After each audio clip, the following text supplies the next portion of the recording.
First of all, I'm so appreciative to be here. I felt that, I have no interest in diopsis. Excuse me. I have no interest in diopsis, financially. And from way back when, it became an asset. You know, when things are wrong, you can really lay on them that you disagree with what they're thinking, and there's no repercussions. It always gave me a level of objectivity that I could express what I think, and I could be straight up with people that, you know, were really the foundation upon which I stood, so that I could move the whole thing forward. And it's just amazing. It's gratifying. It's a culmination of 35 years in Evoke Potentials. It was the beginning of Bill Ludlam's OEU4 unit and the transfer into the Nicolay CA1000, the purchase of an instrument I couldn't even afford, which was the Venus in neuroscience, which later on was an evolution to diopsis. And I must tell you that I really have to thank those people at diopsis. Matt, who's a great guy, Joe, Lori Cox, this brilliant engineer that's there, bioengineer that's there. I mean, I have been able to accomplish more in the last year than the previous 30 years in really reaching out to do the very thing that I presented here at COVD in 1983. See, I had a Cadwell system because it could do contrast sensitivity better than what Pat Mulvaney and Sekuler were doing at Northwestern, because it was all numbers, and the Cadwell system made it user-friendly because I could take stationary gratings at 8 frequencies and literally bring them up from invisible to visible, and then from visible to invisible, and bracket the range of reliability for 8 spatial frequencies and do it to stationary and then moving targets. And in 83 I said, check this out. Look at the jump in the contrast sensitivity when it's flickering at 8 hertz. And look how the high frequencies go down. And it was a pendulum swing around the peak of the contrast curve. Powerful. So, you know, now we've got objective, non-invasive ways to explore timing across the whole spatial frequency. So timing is everything. It's so powerful. It's what's abnormal in dyslexia. It's what's affected in head injury. It relates to, thank goodness, the objective test can be correlated to subjective things that could be done with Terry Lawton's work, because we're using vertical sinusoidal gratings as well as checkerboards to explore this whole transient system versus parvo. And if I'm a clinician, so diagnostics is great when it's compounded by therapeutics. And then diagnostics becomes even more powerful theoretically, clinically, practically, financially, if that's what intrigues you as a leader, but it should be the second thing that comes from your scientific endeavor to just explore what you can do to help your patients. Everything I was interested in always exploded in my clinical practice. And the ability to, and you're doing therapeutics, is that you do the objective test over and over, paralleling recovery. So we're exploring timing across, and always watch, I always throw in a little of my artwork in the beginning, and it's always fun to do that. So, here let's talk about where it all started. Here we got a, give me your watch so I can watch the timing. Here we got Hubel-Wiesel, if I spelled that right. I never looked it up. But, Hubel-Wiesel did, they explored neural specificity. The old thing, if it's vertically oriented and dominant, when you start to slide it this way, it's, it was really tuned to verticality. So what did that mean to me? It meant design stimuli that tap into those neural networks in those sensory pathways, diagnostically, and then apply that knowledge therapeutically. So what intrigued me was the way we could tailor stimuli to entice those neural networks. Because I said all that time, if I knew what that neural network liked, I could feed a stimuli into there, And if I could only biofeedback that stimuli, I could have the chance to re-engage those neural networks. So we have objective, thank you, and subjective measures. Now, how many of you are non-users? How many of you out there don't have a system yet? All right, let me just say this. If this talk doesn't entice you to get out there and try to get this system, I have failed. I will say this at the end too. If you don't get on this train, then if you don't get on this train to discovery, you're really minimizing the impact of what you're really going to discover that has been around for a while. But excuse me, this transient sustain, I think I've got it. And to be on top of this at this stage, I need more people to talk to. Now, so we do this diagnostic assessment, diopsis. Terry Watton's work, subjectively. Same stimuli, vertical gratings. And then we look at intervention. Now, what's the story on coherent motion? I have coherent motion. I think it's great. You know, it's been baseline. There's a lot of stuff in there. So I'll use that in intervention, but I wanted the same stimuli, even when I was at neuroscience. I wanted the same stimuli that I could use for subjective and objective assessment. Now, what I call VEPS, sustained. And I also have VEPTs, transient.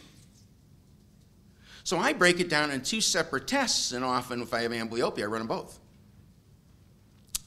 But now I've opened up the entire potential of the rest of our populations.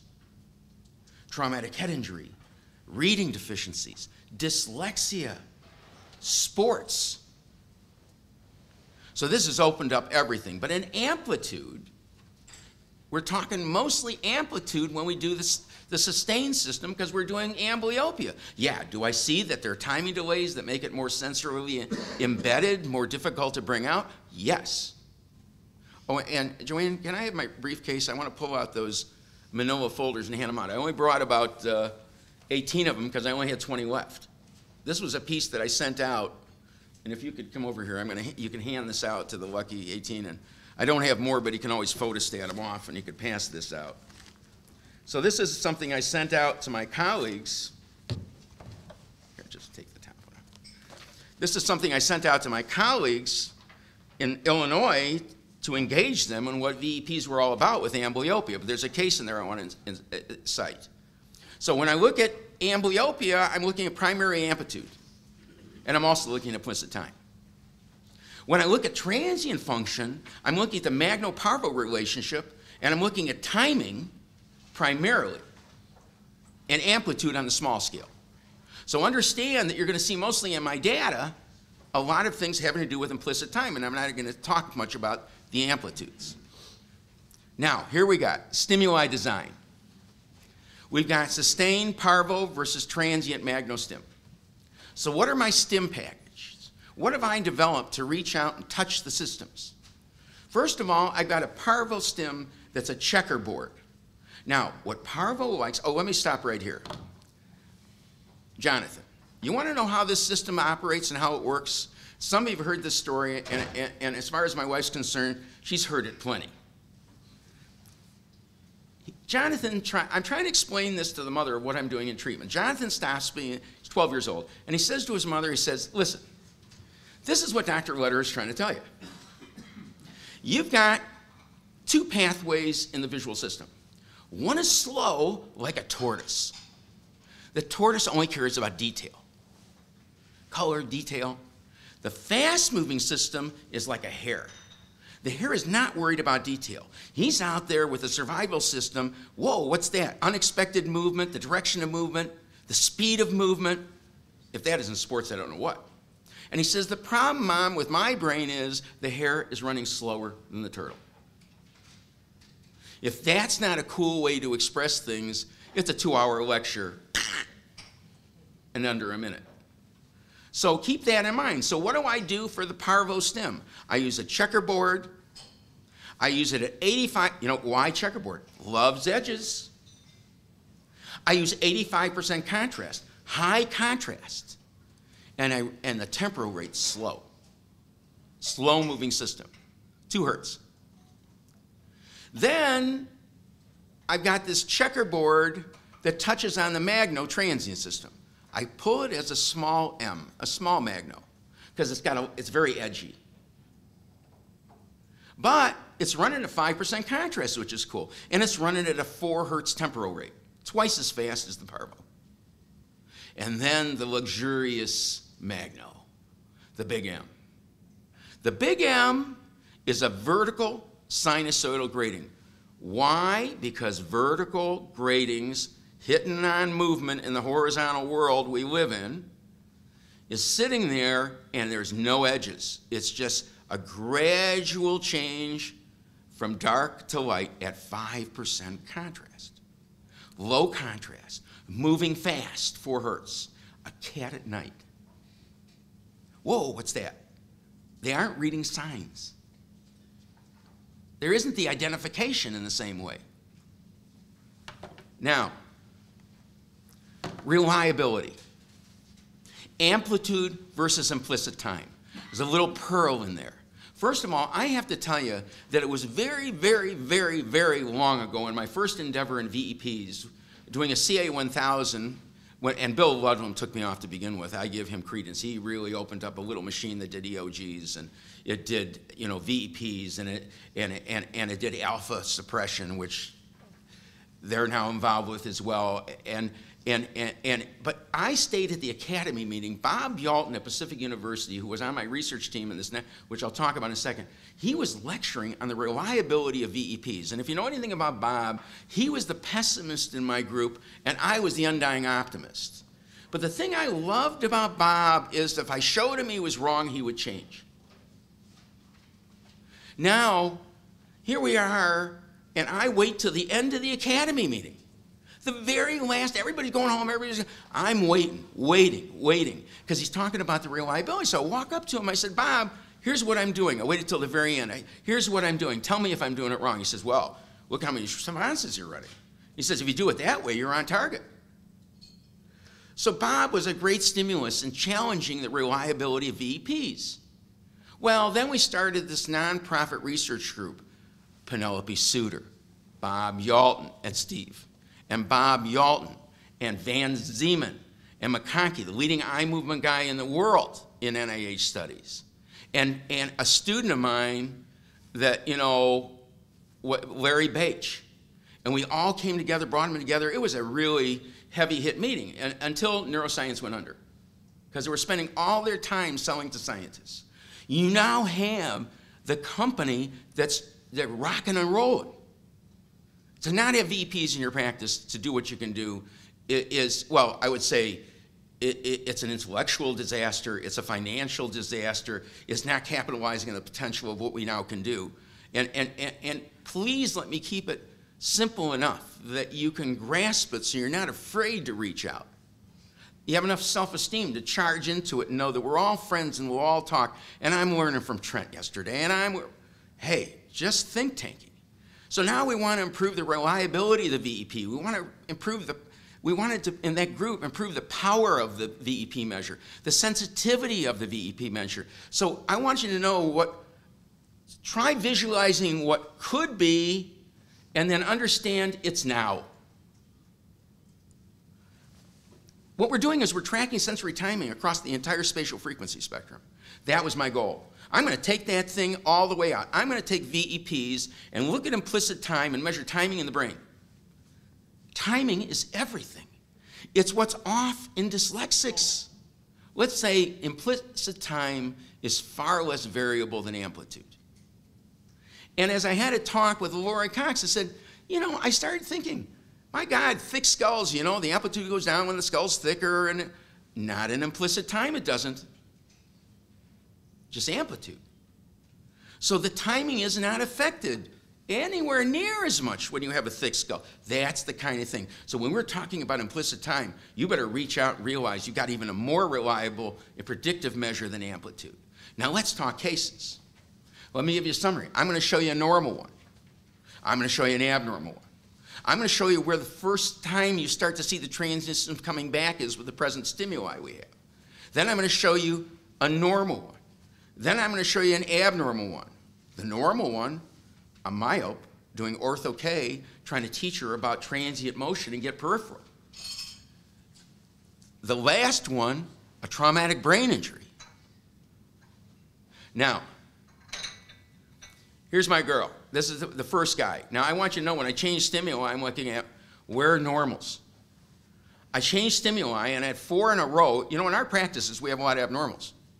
So when you're running cases, you run 4 cases in a row, and they're all abnormal. You start to wonder, where's the normals? So I was going ballistic on a Monday night. I get home, Joanne can tell, I get home, and by the time I get home, because I live over an hour away from the office in Lake Geneva, and I get home, and I'm doing these 2 cases for the consults in the morning, and this guy comes up, and first, I take the first case of these 2 consults as a case that was diagnosed by neurology as dyslexic, and it showed delays in the transient system. And then this guy comes up. And it was the beginning of watching one, after I saw this case, one normal after the other. This is an 8x8. The spatial frequencies I use are 8x8 and 16x16. It's probably about 100 minutes and about 50 minutes, somewhere in that range. So here we got 100 minutes. What I tried to do is make this simple. You're going to see every one of these cases, it all 4 or 5 slides all say the same thing. So here we got the 8x8. And if you look at the top one, it's that checkerboard at 85% contrast. The second one is the checkerboard at 5% contrast. And the third one are vertical sinusoidal gratings at 5% contrast at 4 hertz. The last 2 are at 4 hertz. Small m, big M. If you look at the average response, and I'll take 3 responses an average. You can't just use 1. Because you get a spread. There's variability within those implicit times, even if they're there. But we'll talk about that in a second. I'll show you the individual responses. Take a look at the average response. Parvo was 106.94. The little m was 97.05 milliseconds, and the big M was 101.1. Both of them are faster than the Parvo response. Bang, 16x16. Both Magno responses are faster. Now, you might just look at the average and say, oh, you know, it's only a couple milliseconds here or there. Well, what's the story? Excuse me, when you look at a group of responses and they're all screaming at you saying, duh, I'm faster. And I use both analytical thinking with some of the things I'll talk about reliability that diapsis has been able to develop through Lori. And I'll talk to you about empirical thinking. I think I use both. I'll never give up empirical thinking, and I'll never give up analytical thinking, and I bring them together in the gestalt is bigger than the parts. Have you heard that forever, Bateman? The gestalt, has he heard that saying forever? Okay, so here you got the responses. By the way, they told me I couldn't get responses at 5% when I was calling them a diapsis. Oh, we can't get it at the lab, so I pulled out 12 of my last cases, and 10 of them I said, these are really clean, and I sent 10 out of 12 where I was getting responses like the bottom chart, which is a 5% contrast. I mean, do they look like reliable VEPs?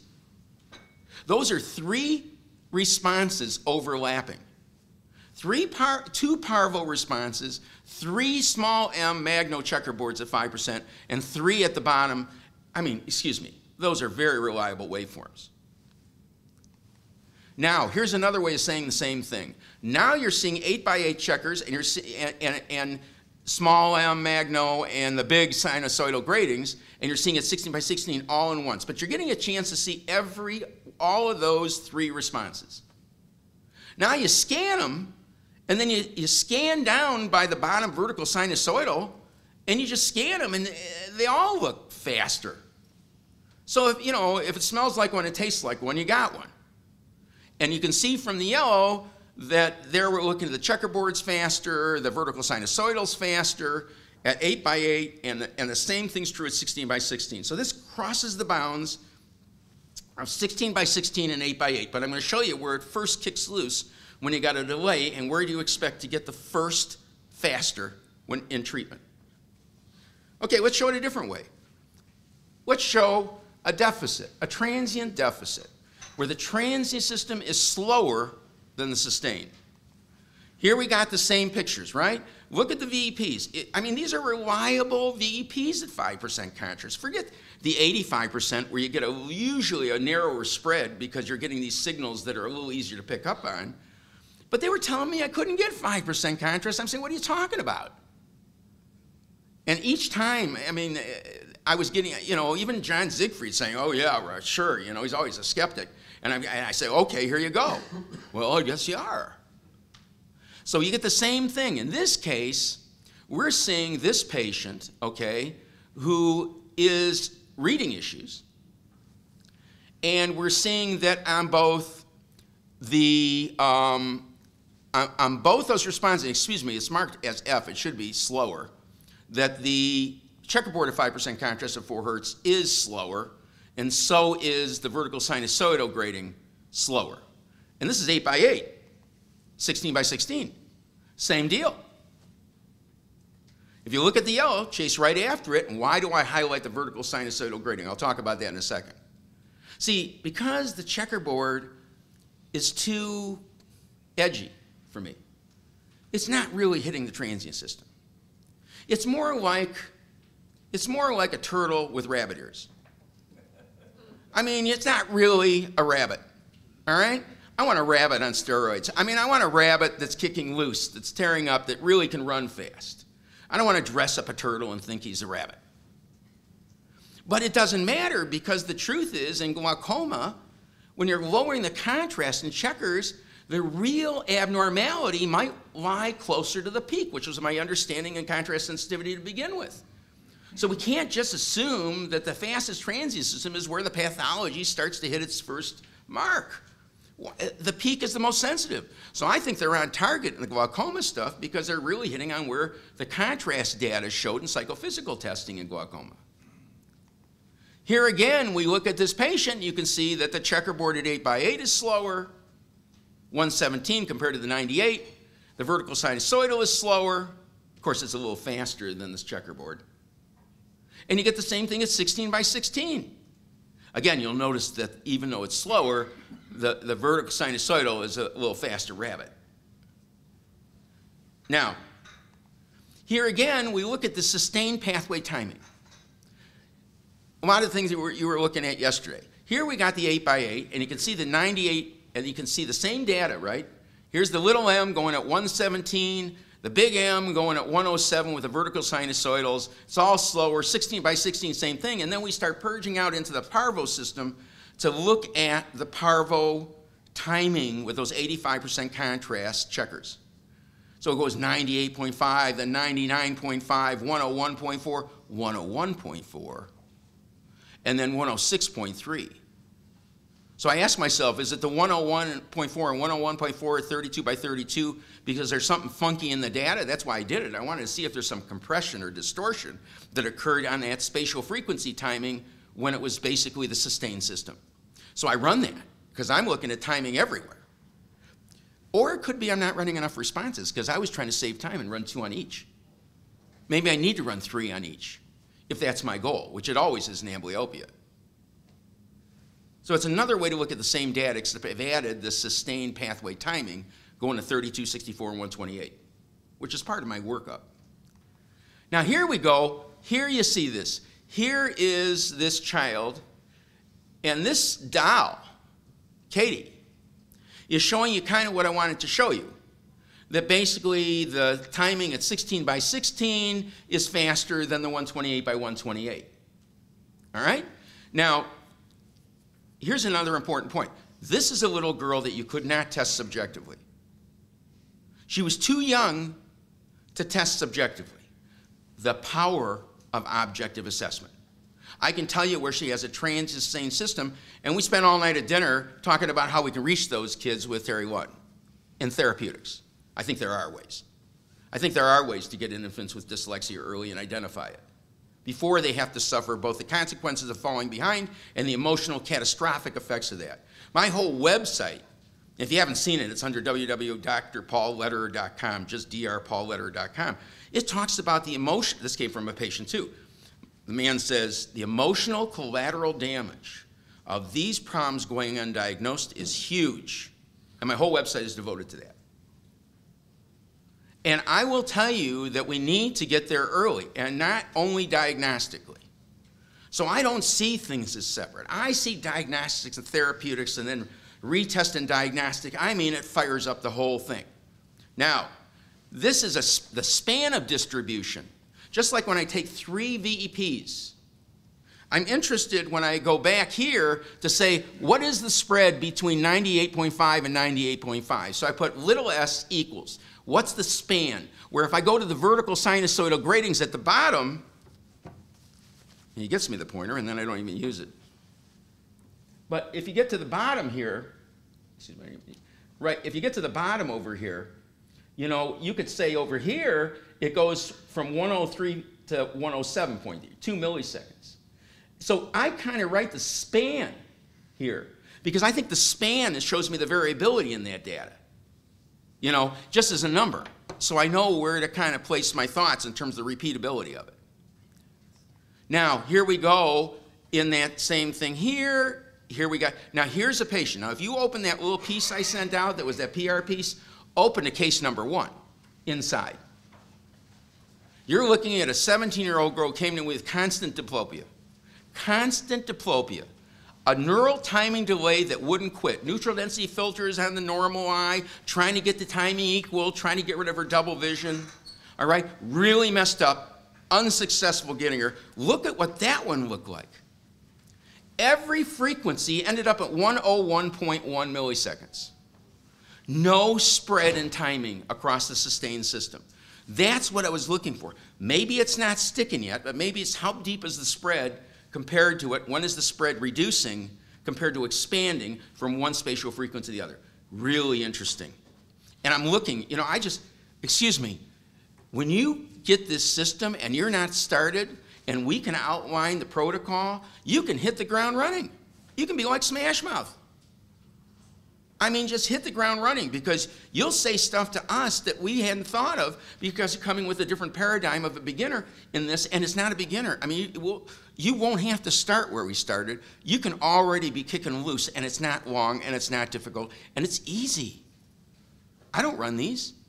I have 5 staff that is doing both therapeutics and doing diagnostics. Now, here is a very important issue. The first indicator of a normal transient function. You see, if I get anything in the data that tells me that it's faster in the transient system, I will not call it abnormal. To call somebody abnormal when you've got an indicator that there's faster isn't right. It may not be as fast, but I wouldn't dare say someone's abnormal if I can get, yeah, it's like a small fast. So here we go ahead, and I want to show you where the first indicator of change is in the rationale. So we're looking at a vertical sinusoidal grading because it's going to be more indicative. We're talking about a frequency of 16 by 16. Why does it hit 16 by 16 instead of 8 by 8? Because 8 by 8 is faster than the 16 by 16. And if I haven't got the fastest rabbit, it's going to chase after Powerball first to 16 by 16 and get faster before it hits 8 by 8. If it's revved, it can even climb into the 8 by 8. You got it? So the 8 by 8 is so fast that maybe the recovery hits first at the sinusoidal vertical grading, which is my tasty one, and it hits the 16 by 16 before it hits 8 by 8. And it's revving at 4 hertz and 5% contrast. So I write to the 16 by 16. So here is what it looked like. Here is the 8 by 8. And you can see it's slower. Slower for the checkerboard at 5% contrast, 4 hertz. Slower at the vertical sinusoiding at 4 hertz at 8 by 8. There it is. M is faster than P. Earliest change for M being faster than P is that vertical sinusoidal grading at 16 by 16. And you know, you're getting very interesting responses because you're not looking at predicting that trough to peak. I mean, look how it's overlapping. And I'll get into that in a second because I had the luxury of giving them all my experiences with the Nicolay 1000, the artifacts that were not as good in the neuroscience, the combination of thinking, and you know, he heard me. He heard me about adapting the way you now look at those VPs. There weren't overlapping responses. It wasn't that you could go to filtered and unfiltered. They heard me. I said, would you make it clinically useful? Because if I can get my patient to understand this stuff, the doctors will get it too.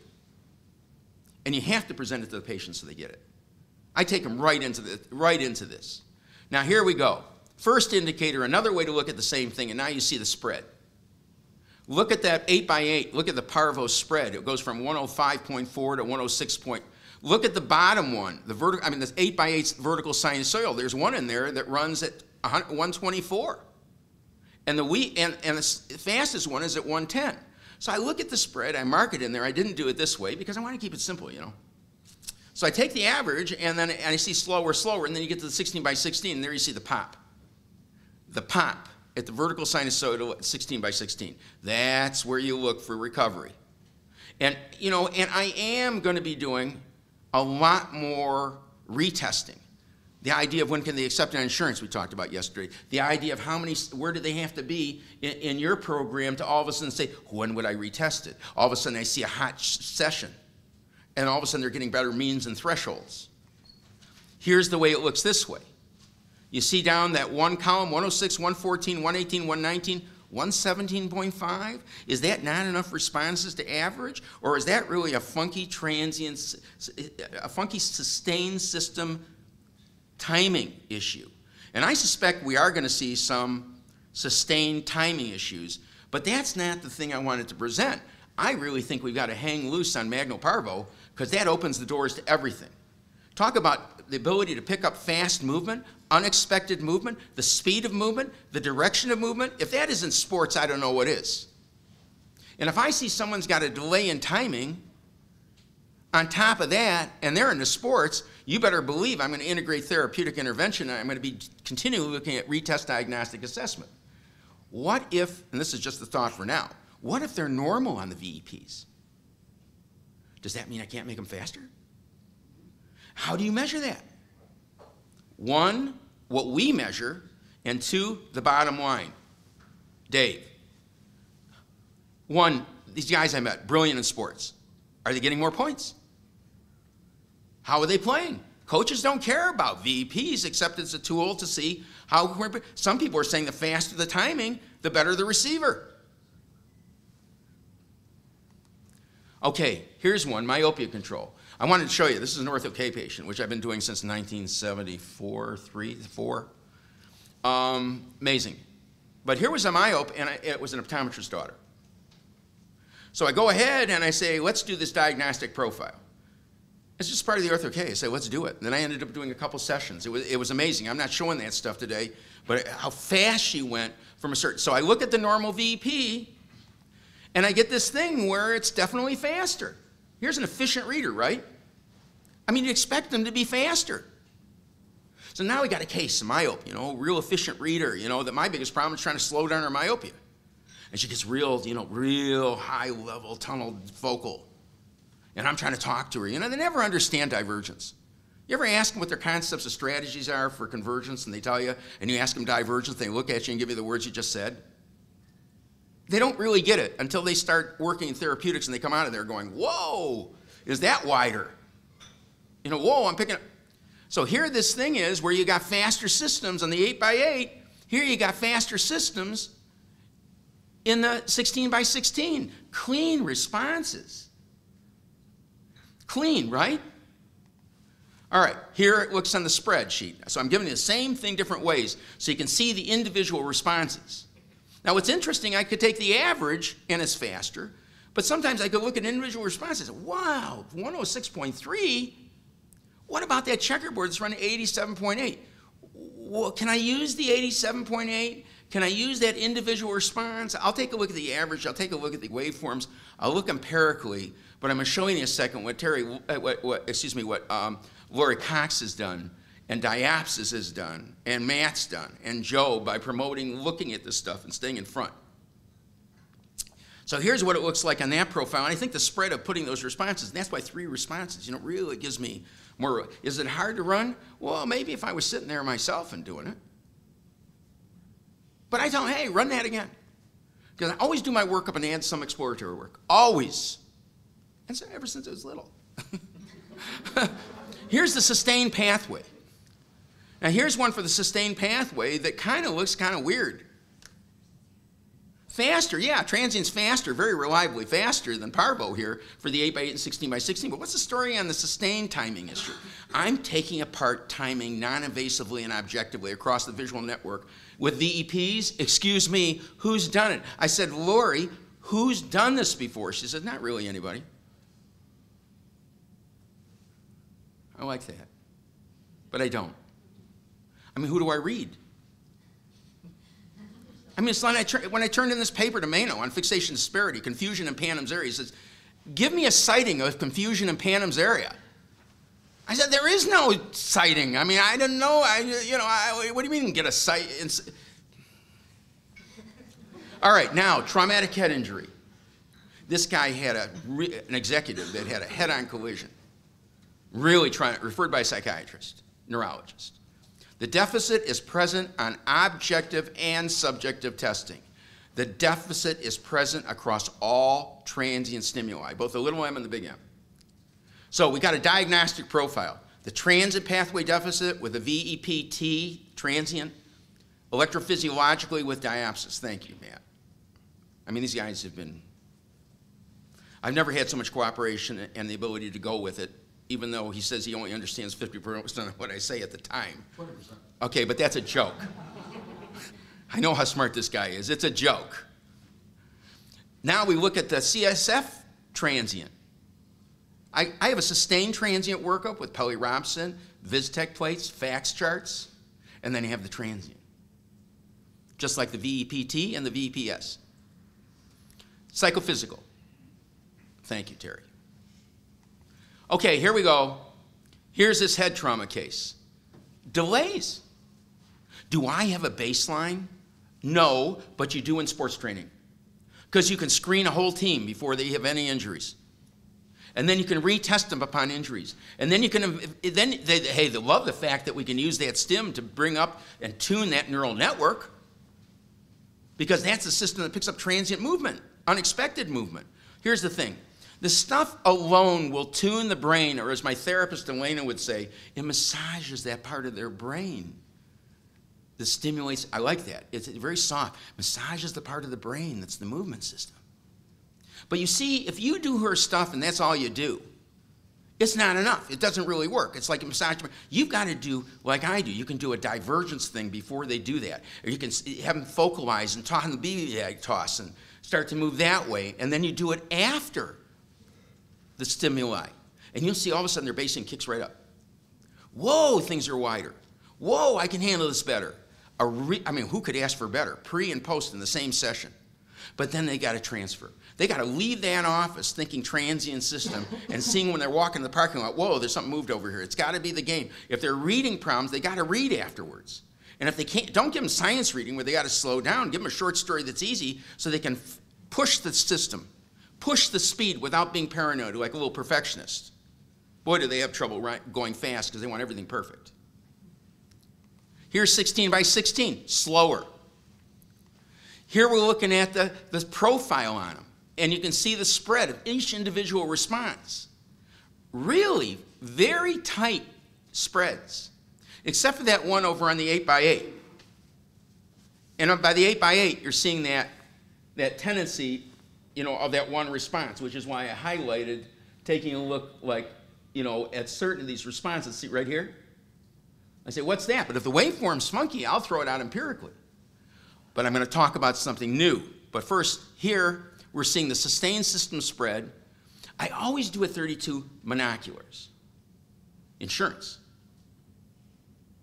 If they ask me about the VEPs and they're wondering why it's all OU, I can say, oh, no, here's the monocular responses, here's the implicit times. So I always want to create a positive argument for insurance. I may not win, but I stand tall. I'm going to show you the powerful one of why checkerboards at 5% contrast got in there. Here's my workup with Terry's work. Here you're basically seeing the center, and that's the rabbit. Here you're seeing the background, that's the turtle. And I thank Terry because I always said I'm going to simulate the sensory system and the transient system. Nothing is transient alone. Nothing is magno. Everything you do is a combination of the turtle and the rabbit. You drive a car, like she showed, they drive better after treatment. Why? In 55 to 75. Why? Because the only thing you're looking at with the turtle is the car ahead of you, and everything else is a transient system. Fencing. Where do you look? Where is the turtle in fencing? Here. Everything else is transient. When I'm kayaking, where is the turtle? The turtle is a general parvo orientation down the lake. Now, everything is transient, because if I'm like tightening up, if I'm a baseball player and I'm out there, well, let's take it easy on baseball. But let's talk about a sport. The problem is when you tighten up, you start watching the ball with the turtle. The turtle is not meant for picking up speed and movement. What do? They look harder and they can't see the guy stealing from first base. You know, you gotta run with the rabbit. And the kids think if they look harder, they're gonna do better. Not actually. And how do you reprogram them to be able to look harder by looking more globally? And then it kicks in. The time, the speed of the rabbit, the mean, the standard deviation, so I know how all over the place they are. The repeatability, the reliability of the responses. I won't spend too much time on that, but let's talk about improving reliability, sensitivity, and specificity. That's why when I came to them, I said, don't give me what neuroscience did. I don't know, Penelope, how you handle that neuroscience stuff, because I'm looking at 100 pages in there, and I'm looking at one and then the other and one and then the other, and I started even trying to copy them on transparency so I could overlap them, and then diapsis came along, and they didn't even know who I was in the beginning. A whole nonprofit trying to help neuroscience with all these great people, and then I walk away, and all of a sudden, Matt and Joe say, oh, that's Paul Lederer. And all of a sudden, he started listening. Kind of kinky, but listening. Because the big thing is, we can make all these stimuli great, but if we don't make it simple, you guys can't get into it quick. And if you can't get into it quick, you can't really do honor to this company that's really made these moves. I mean, forget who's in the room who doesn't have one. What about all the ones that aren't in the room, which is why I said bring in a video guy. They didn't even know I was doing this. But what about all the other ones? I said, video it. I got to get this message out there. That's all I care about. You know, I put that first. So we overlap waveforms. Cool. Cool. It helps everybody. And we weren't doing it. The extractor. Amazing. Lori says, we got an extractor. Now, the extractor compares the VP to the histogram of what a normal waveform looks like.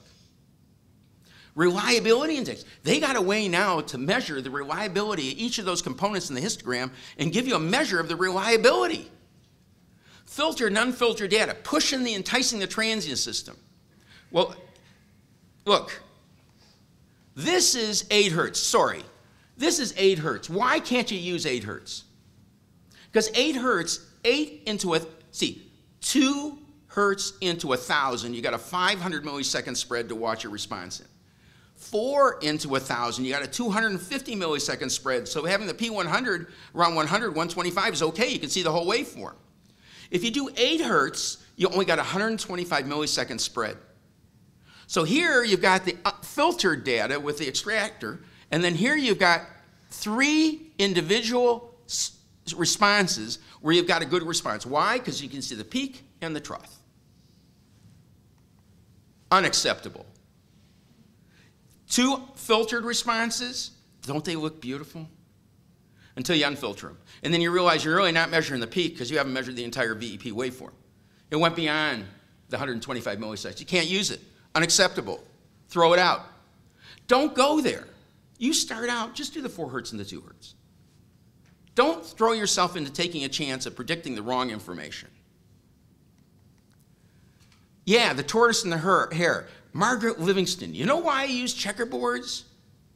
I used checkerboards because Margaret Livingston in '93, when I did a paper on contrasts in the Canadian Journal with Bossy, I commented on transient systems in that paper.